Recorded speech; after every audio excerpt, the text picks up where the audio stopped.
Welcome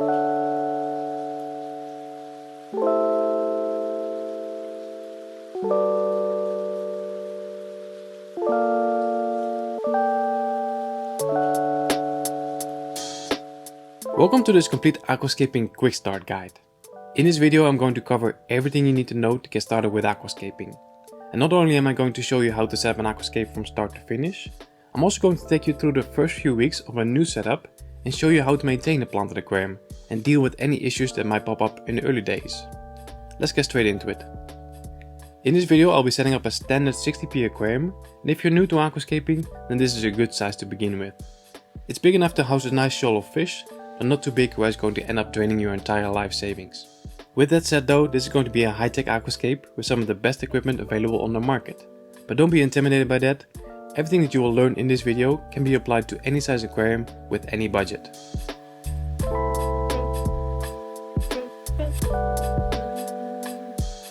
Let's go over the equipment real quick. The aquarium is a 60p, which measures 60 cm from left to right, 30 cm front to back, and is 36 cm high. The total volume is roughly 60 liters or 15 gallons. Besides the tank, we're also going to need a light. And for this setup I really want to grow plants to their full potential, so I'm using a very powerful LED light. This one is dimmable, and as the aquascape becomes more and more mature, I'll be slowly increasing the intensity of the light.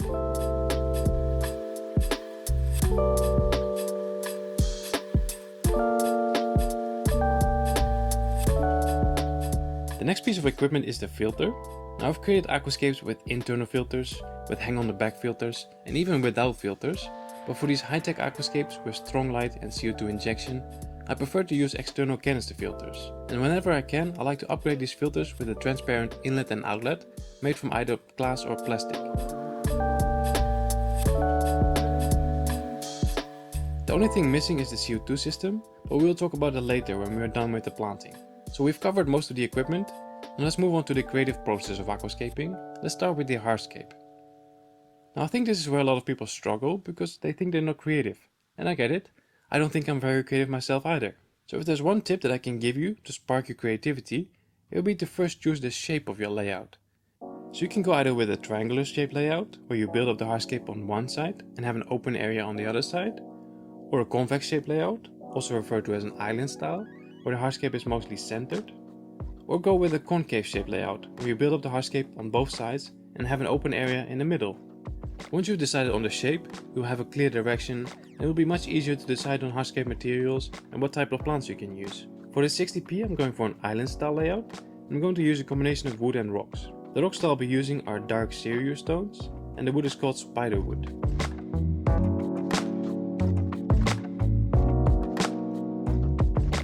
Before I start building the hardscape, I just like to add a background to the aquarium. And for that I always like to use these sticky window films that you can find in your local hardware store. Adding a background like this just really makes the final aquascape pop and helps to increase the sense of depth in your layout.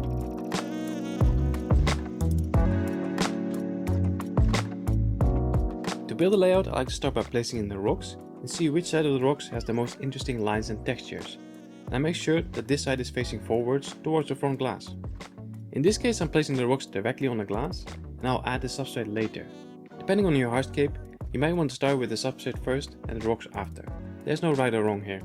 I always suggest that you take your time when you're building a hardscape, because once you've planted the tank and filled it up with water, it's very difficult to make any changes. So don't rush this step. Sometimes it's good to take a step back and maybe take a little break. And you will see that the more time you spend on your hardscape, the better the end result will be. I'm quite happy with this layout, so I'm going to start adding in the substrate.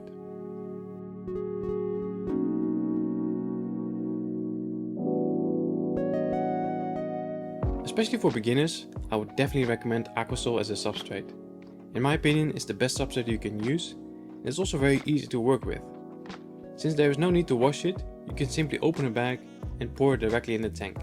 Now this stuff contains a lot of nutrients, it's very easy for plants to root in, and it's a great home for beneficial bacteria as well.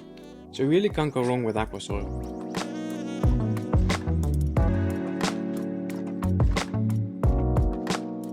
Once the substrate is in and you're happy with the hardscape, I would always recommend to glue the hardscape together. I'm doing it mainly because the wood that I'm using hasn't been pre-soaked, so if I don't glue them to the rocks, they are definitely going to float. Another benefit of gluing the hardscape together is easy maintenance. If you're cleaning the glass or trimming the plants, it's a lot easier knowing that you can't accidentally knock over a piece of wood. And the way that I like to glue my hardscape is by taking a cotton pad, and with my tweezers I'll push tiny pieces of cotton pad in between the 2 points that I want to connect. Then it's just a case of adding a few drops of liquid superglue on top of the cotton pad, and within minutes it's rock solid and nothing is moving anymore. Just make sure that you are using cyanoacrylate superglue, because this stuff is completely safe to use in an aquarium.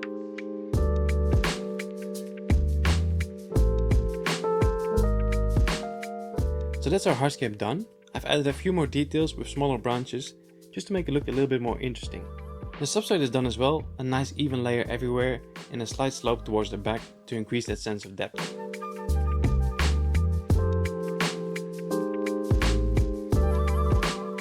The next step in the creative process is to add in the plants.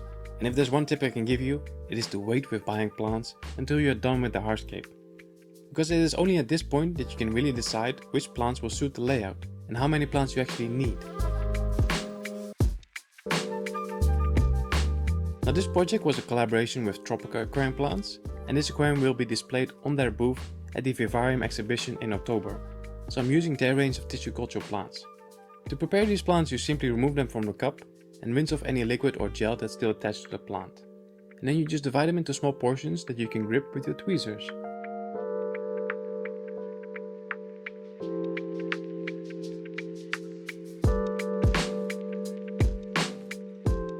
Talking about tweezers, by the way, I always like to use a very small tweezer for these delicate tissue culture plants and a larger one for bigger plants like crypts, for example.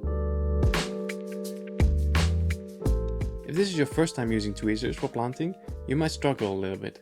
In that case, just push the plants a little bit further in than you think is necessary, and don't worry, they will still get enough light and start growing.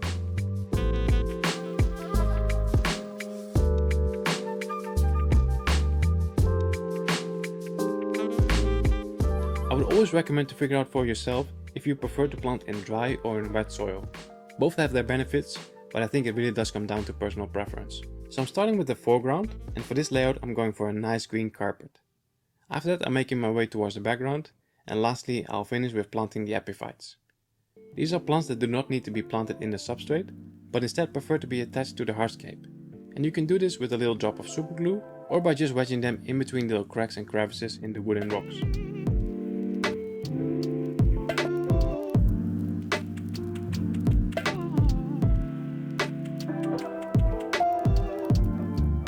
All the plants are in, so we can fill up the tank with water. And with the first fill you want to go as slow as possible, so not like I'm doing in this clip.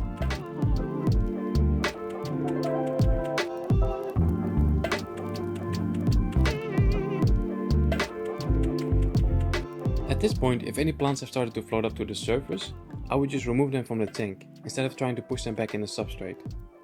The thing is that none of the plants are currently rooted, and there's still a lot of air bubbles in the substrate as well. So if you're going to try and replant the ones that have started to float, you are just going to start a chain reaction that's going to end up with more plants floating up.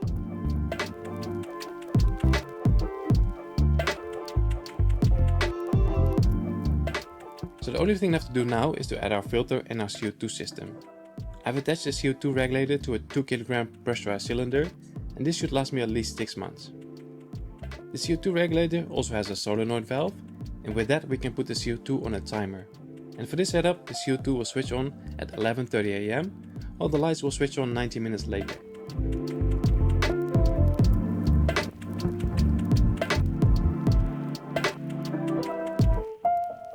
As I mentioned in the beginning, the light that I'm using is very powerful. So for the first week, I will only use it on 60% intensity. And every week I will increase that by a little bit.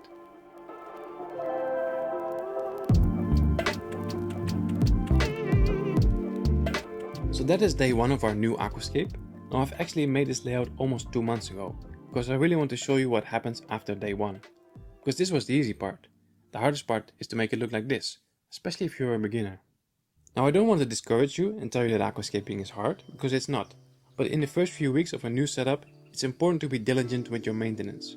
Especially in a high-tech setup with strong light and CO2 injection.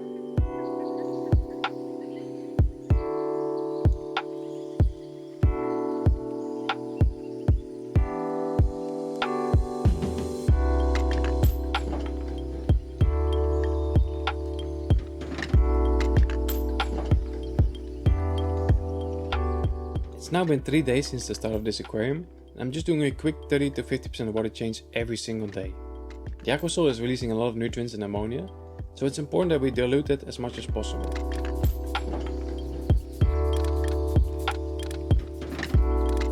Then we arrive at day 7, and after 1 week we have a thick layer of white biofilm on the wood. This is completely normal when you're using this type of wood, but I would always advise that you clean this as much as possible.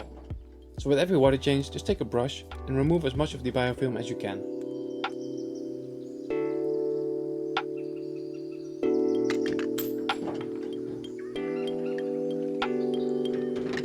Now because we're using aqua soil as a substrate, the plants are already getting a lot of nutrients and are growing pretty quickly. The only thing I like to dose during these first few weeks is some potassium, because this nutrient is not really provided by the substrate.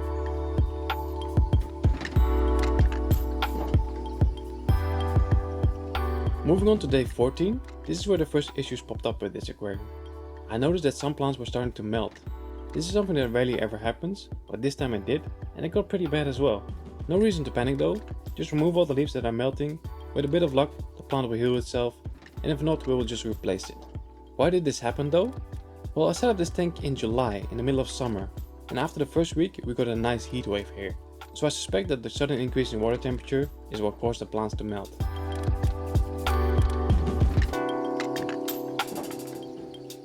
Moving on to day 21, so after 3 weeks the aquarium is cycled and it's time to add in the first fish. I'm starting with a few otocinclus, so these guys can help me with cleaning up the last bits of biofilm.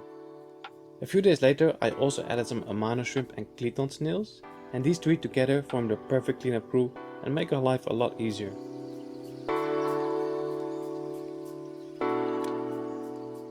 Fast forward, the aquascape is now 7 weeks old and completely stable.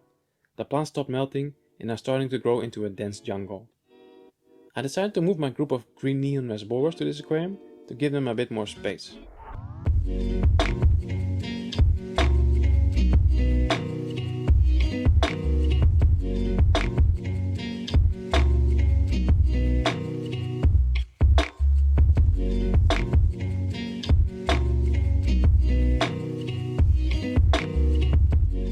That's it for this aquascaping quick start guide. If you want to learn more, I suggest you check out some of these videos. Thanks for watching, and I'll see you next time.